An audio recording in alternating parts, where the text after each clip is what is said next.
Të nderuar besimtar, kemi hyrë tashmë në 10 ditëshin e fundit të muajit begat të Ramazanit.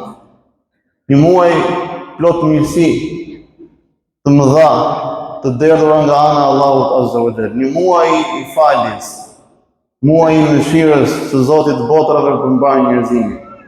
Një muaj plot begati, plot mirësi për shpirtrat e besimtarëve që adhurojnë Allahun Azza wa Jall. Zemra tashmë janë mbushur me besim, janë lidhur me sumtin në Allahun Azza wa Jall, jemi afruar me sumtin me Zotin e botrave sepse kemi adhuruar me sumtin atë. Kemi agjëruar, kemi ushqyer gjithashtu shpirtin tonë. Kemi ushqyer ndjenjat tona të besimit.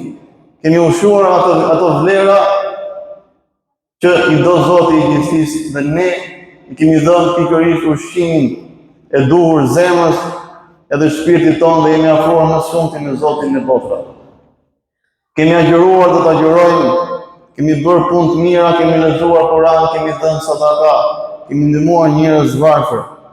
I lutemi Zotit Allahut Azza wa Jall na ketë pranuar deri sot çdo punë dhe çdo adhurim që ne kemi bërë në këtë muaj të begat të Ramazanit. Padyshim, 10 ditëshi i fundit i këtij muaji begat vjen duke e shtuar adhurimin. Puna e besimtarit, vlerësimi që ai bën kohës, adhurimit ka fi Allahut Azza wa Jall, duhet të jetë në maksimum në këto 10 ditë të fundit të Ramazanit. Pra nuk duhet të vi duke u zbehur, duke marrë me një vrrull në fillim të Ramazanit dhe kur vjen 10 ditëshi, po hajt kur do të mbarojmë, ta heqim të muaj. Në fakt, nga tradita profetike tregohet që profeti alayhi salam, kana Rasulullah sallallahu alaihi wasallam yajtahidu fi al-ashr al-awakhir min Ramadan ma kana la yajtahidu fi ghayri. Profeti alayhi salam tregonte një përkushtim maksimal në 10 ditëshin e fundit të Ramazanit që nuk e tregonte në ditët para 10 ditëshit të fundit të Ramazanit. Përkushtimi i tij ishte maksimal. Ai 10 ditët e fundit të Ramazanit i kalonte në itikaf në xhami, që vetëm adhuronte Zotin e botrave. Dhe dilte jashtë xhamis vetëm për nevojat personale që mund të ketë një njeri. Dhe ai e kalonte përkushtim pas përkushtimi dhe adhurim pas adhurimit, dhikr, përmendje, istighfar, lexim Kur'ani, sa më shumë falje namazësh, pa numër. Njeriu mund të falë gjatë 10 ditëve të fundit pa mas. Ai sa ai të ketë fuqi, ai sa njeriu të ndjejë në zemrën e tij, sepse nuk është e caktuar në të 10 ditësh, ajo që tregohet që profeti e ka shtuar adhurimin të nderuar besimtar. Në këto 10 ditësh të fundit transmetohet ai qada ahlahu wa ahya laylahu wa sudda al-mi'zara. Dhe ai e kalonte, e zgjonte familjen e tij dhe e gjallëronte natën me adhurim dhe e shtrëngonte rritin pa i largohej nga bashkëshortja e tij në të 10 ditësh të fundit, vetëm përkushtohej me adhurim tek Allahu Azza wa Jall. Të nderuar besimtar, ky 10 ditë shtohet përkushtimi për vetë faktin që në këtë 10 ditësh të begat ndodhet nata e Kadrit. Profeti alayhi salam na thot: "Man qama laylatal qadri imanan wa ihtisaban ghufira lahu ma taqaddama min dhanbi." Ai që agjiron natën e Kadrit dhe e kalon me adhurim duke e falur Allahut, duke e falur namazin, Allahu ja fal të gjitha gjunahet e shkuara, thot profeti sallallahu alaihi wasallam. Profeti alayhi salam na mëson që ne natën e Kadrit ta kërkojmë në 10 ditëshin e fundit të Ramazanit. Në këtë 10 ditësh, përkushtimi i besimtarit do të jetë maksimal, sikur çdo natë e 10 ditësh të fundit të jetë natë Kadri. Njeriu të fokusohet sikur ajo është nata e Kadrit çdo ditë e fundit e Ramazanit. Në transmetim tjetër ai thotë kërkojmë në letë teke të 10 ditësh të fundit të Ramazanit natën e Kadrit. Ka edhe mendime që është në natën e 27, por mendimi më i saktë është në 10 ditëshin e fundit në një nga netët teket të nderuar besimtarë, dhe ky duhet të jetë përkushtimi i çdo besimtari në këto 10 ditësh të fundit. Njeriu duhet të bëjë njëri kujtes se si e nisi Ramazani dhe çfarë ka përfituar tashmë në Ramazan. Dhe në të 10 ditës të fundit është kulminacioni i lidhjes të njeriut me Zotin e botrave. Kur ne kemi hequr dorë nga materialja dhe jemi shtyrë fort drejt shpirtërorës, drejt adhurimit të Zotit të botrave. Sepse ne aty gjejmë kënaqësinë, sepse jemi krijuar për të adhuruar Zotin e botrave, Allahun të gjithdijshmin, të gjithpushtetshmin absolut. E të shohim se çfarë është nata e Kadrit, që qënë ka një mirësi kaq e madhe, kaq e begat nga ana e Allahut Azza wa Jall. Inna anzalnahu fi lejlatil qadr. Në të vërtetë që ne të Kur'an madhështor e kemi zbritur në natën e Kadrit, thot Allahu Azza wa Jall. Kjo natë merr një vlerë të jashtëzakonshme nga vetë Zoti i botrave për vetë faktin që ka zbritur libri i fundit i sakt, i ruajtur nga ana e Allahut Azza wa Jall, fjala e Allahut Azza wa Jall, që sa njerëz, sa dietarë e lexojnë një oqean me dije rinore nga ana e Allahut Azza wa Jall, që kush e dëgjon edhe se kupton përsëri kënaqet. Ai që kupton thellohet, ai që është dietar thellohet akoma më shumë. Sa libra shkruhen, sa njerëz begatohen, sa familje bekohen nga libri i Allahut, nga fjala e Allahut Azza wa Jall. Dhe pikërisht nata e Kadrit merr vlerë për vetë faktin, thot Zoti, sepse ka zbritur Kur'ani pikërisht në natën e Kadrit. Dhe nuk ka gjë më hujnore, gjë më të mrekullueshme që i ka ndodhur njerëzimit se sa zbritja e Kur'anit në natën e Kadrit, dhe nuk ka natë më të bekuar se kjo natë. Inna anzalnahu fi lejlatil qadr, wa ma adraka ma lejlatul qadr. Ç'të bëri ty Muhammed, ai ditë vallë çfarë është nata e Kadrit. Lejlatul qadri khairun min alf shahr. Nata e Kadrit është më e hajrit, më e bekuar, më e mirë se 1000 muaj, thot Allahu Azza wa Jall. Do thot më e mirë se 1 muaj. Çdo punë që bën njeriu dhe e qëllon në natën e Kadrit është sikur ai 1000 muaj ka bërë një punë të mirë tillë. Një fjalë mirë tek prindi, një ndihmës, një shërbim që ti i bën prindit, një puthje dore që ti i puth nënës, babait, një bekim që ti merr nga nëna, nga babai në këtë natë, është sikur ti 1000 muaj, rreth 83 e kusur vite, ti ke marrë bekim nga nëna dhe nga babai. Ke ndihmuar një jetim, ke përkrahur një të varfër, ke dhënë një sadaka, ke lexuar një Kur'an, ke falur një namaz, i ke kërkuar falje Zotit, je penduar tek Zoti, ti një jetë të tërë është sikur je penduar tek Zoti i gjithësisë. Prandaj duhet vlerësuar në maksimum me vepra të mira nata e Kadrit, sepse është më e mirë se 1000 muaj. Është një dhuratë hyjnore që Allahu ja ka dhënë vetëm këtij ummetit fundit Muhamedit sallallahu alaihi wasallam.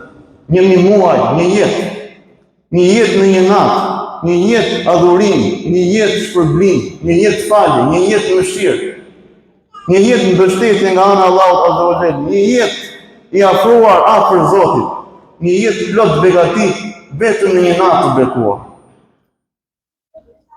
Lejlatul qadri khairun min alf shahr. Tanazzalu al-malaikatu war-ruhu fiha bi'izni rabbihim min kulli amr.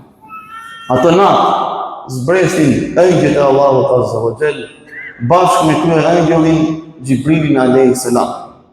Dhe ata vinë bashkë me gjithë vendimet që i ka caktuar Allahu Azza wa Jall. Të gjithë ëngjëjt e Allahut Azza wa Jall bashkë me krye ëngjëllin. Krye ëngjëlli Xhibrili alayhis salam që i topi shpallin profetit alayhis salam që i zbriti Kur'anin. Pa shikoni sa begati e madhe në atë shtëpi, në atë xhami, në atë vend që ti falesh, në atë vend që ti bën një punë të mirë në këtë natë, zbresin ëngjëj dhe numri i ëngjëjve është e di vetëm Allahu Azza wa Jall bashkë me krye ëngjëllin zbresin, do të thotë që është natë aq e bekuar sa që është rrethuar në çdo vend të begat ku bëhet punë e mirë, ku njerëzit janë afruar në Zotin, është aq e begat sa që ka zbritur të gjithë ëngjëjt bashkë me krye ëngjëllin dhe çdo gjë bëhet e begat. Zoti e bën të bekuar, dhe thjesht ne, si shtret tjerësi, ja bali el khajri. O ti që do të bësh mirë, tashmë është momenti që ti të bësh mirë. Të heqësh dorë nga ajo jetë që ke pasur, hiq dorë nga çdo lloj besëdije, hiq dorë nga çdo lloj adhurimi tjetër vetë Zotit gjithësisë. Adhuroje vetëm Zotin. Largohu nga shoqëria e keqe. Largohu nga rrugaqëria, largohu nga imoraliteti. Tregohu besnik ndaj familjes, ndaj bashkëshortes. Shko pas moralit, hiq dorë nga jeta e shturur, hiq dorë nga jeta e bixhozit, nga jeta e kumarit, hiq dorë nga jeta e alkoolit. Ndrysho tashmë, theu tek Zoti.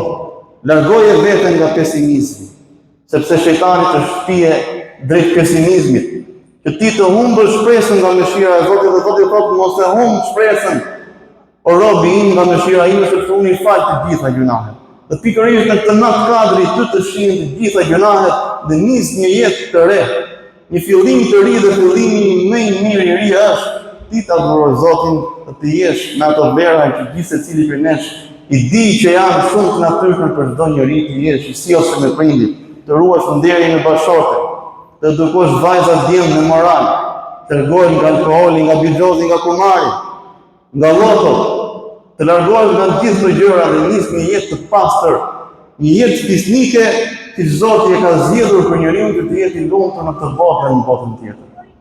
Sado halle të kesh, sado derë të kesh, sado i pikëlluar të jesh, ndihmoje një jetim, ndihmoje një të varfër, fala khawfun alejhim wala hum yahzanun. Për këta njerëz thot Zoti, Zot ketë as frikë dhe as pikëllim.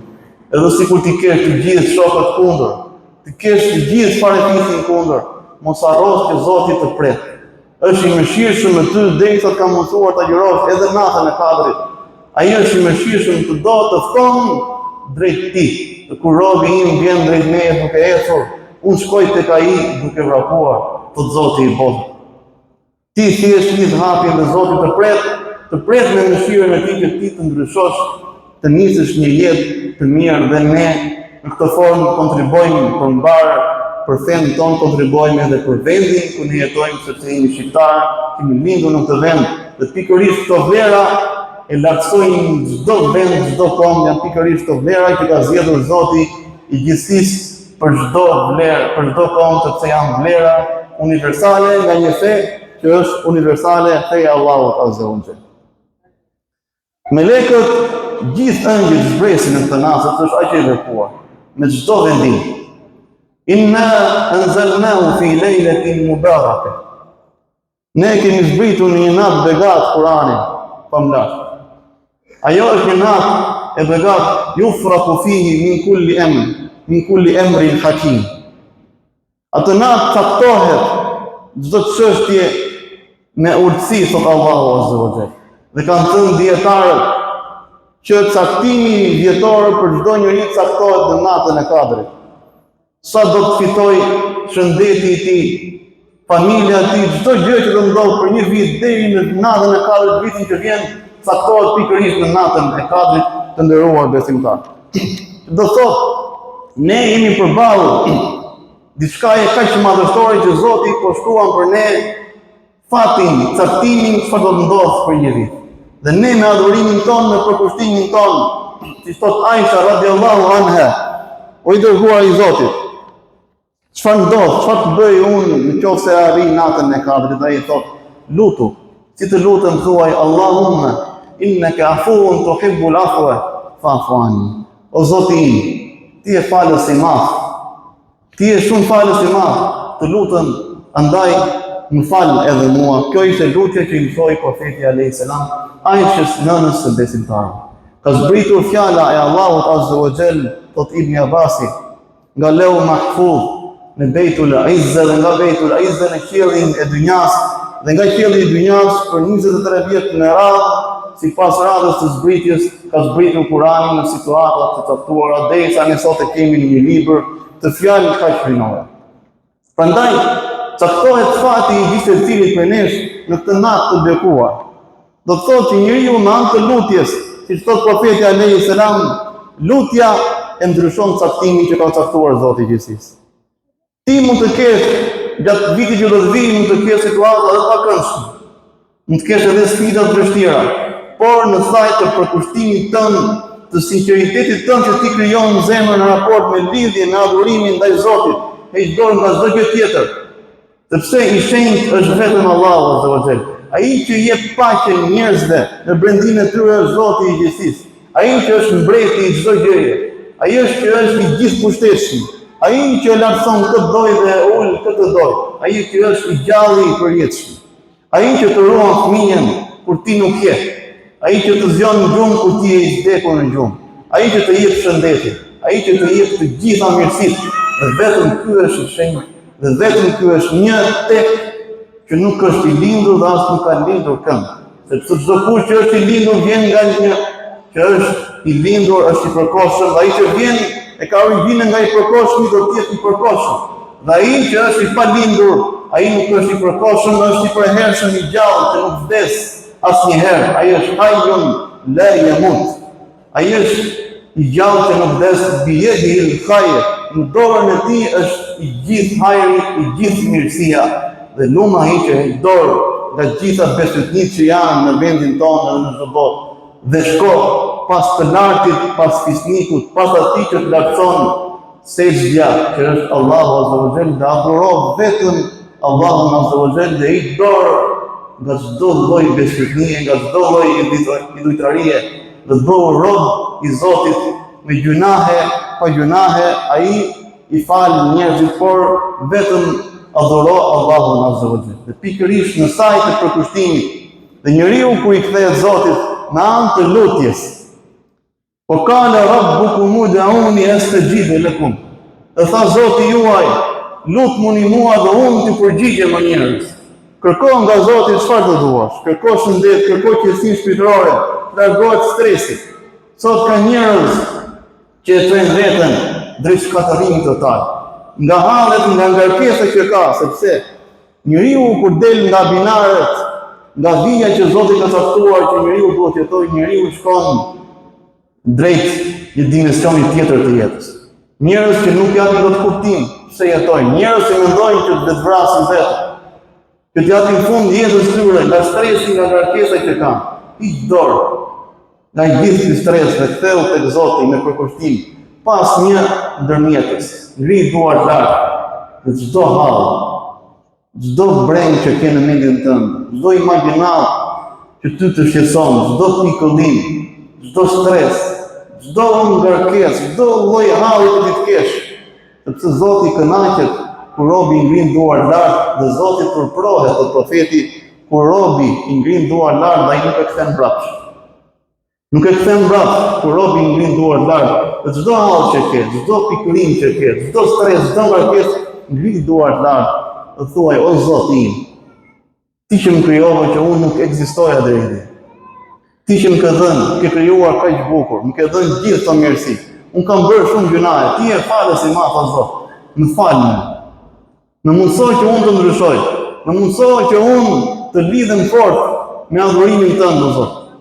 Më mundëso që unë të largohem nga ajo shoqëri e keqe. Ma largo këtë stres, ma largo këtë ardh. Amman yujibu al-muttarra idha da'ahu wa yakshifu as-su'.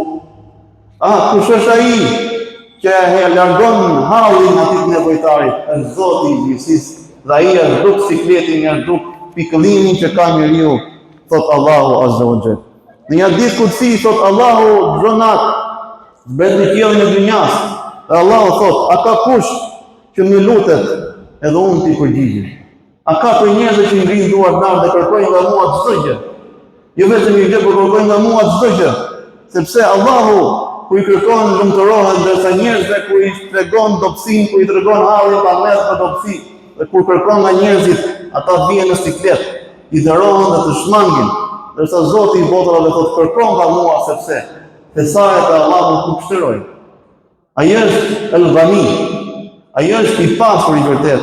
Gjitha pasuritë që ne shohim në duart e njerëzve janë të Zotit botrave. Ai jep në sekond dhe të qindë në sekondës ja merr kujt të doj dhe lartëson këtë doj dhe ul kujt të doj. Këtë doj Zoti i gjithësisë. Ai është i pasur i vërtet dhe nga ai kërko. A ka dikush që kërkon dhe unë t'i jap? a ka dikush të Zoti që kërkon falje, që pendohet, që unë ta fal të Zoti i gjithësisë. Pra, kul ma ya'ba'u bikum rabbi laula du'aakum.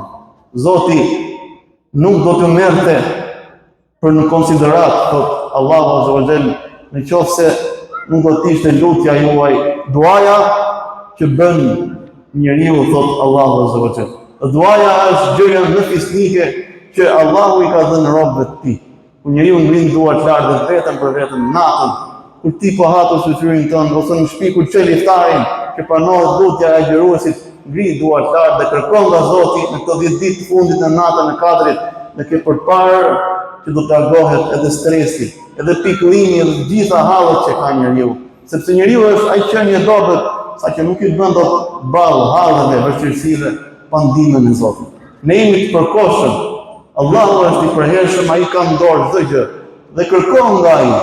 Mos u turpro, kërkon nga ai pa ndërmjetës, kërkoj atij, shif me gjuhën tënde, me gjuhën e zemrës, ai të kupton dhe ke përpara që ai do të jetë në zgjidhjen e hallit tënd, dhe ke përpara që stresi, pikëllimi, ngarkesa psikologjike që ke nga gjithë njerëzit do të ratohesh, sepse shpirti ynë i ka dhënë fjalën në botën e shpirtrave.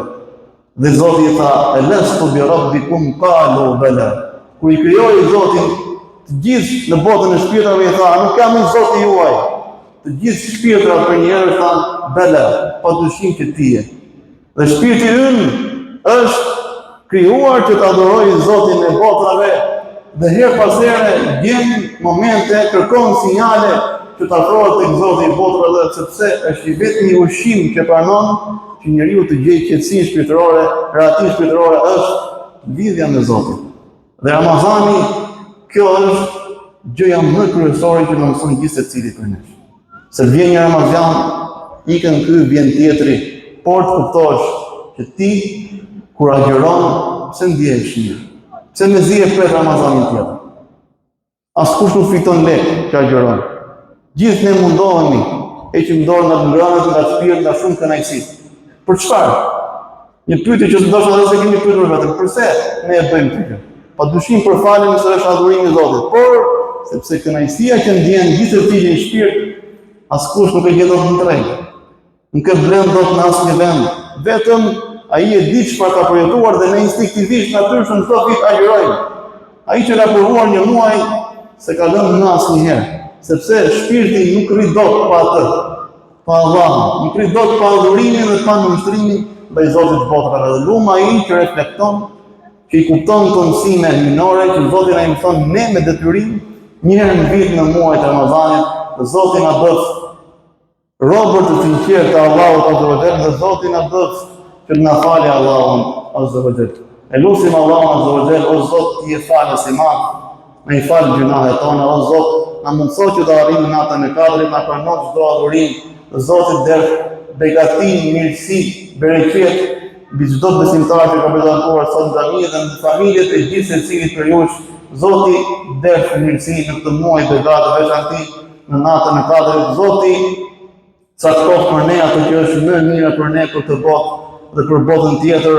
Në natën e Kadrit ku caktohet fati i caktimi i njeriu vjetor, Allahu Azza wa Jall e lutim që të ketë fati ynë mirësi, mirëqenie, të ketë falje mëshirë minore nga ana e Allahut Azza wa Jall, shëndet, dhe Allahu Azza wa Jall na pranojë çdo punë të mirë. Dhe Zoti na mëson që të jemi robër të Tij sinqertë, të largohemi nga kjo botë me besimin në një Zot vetëm dhe në adhurimin dhe në nënshtrimin e Zotit të botrave Rabbul Alamin.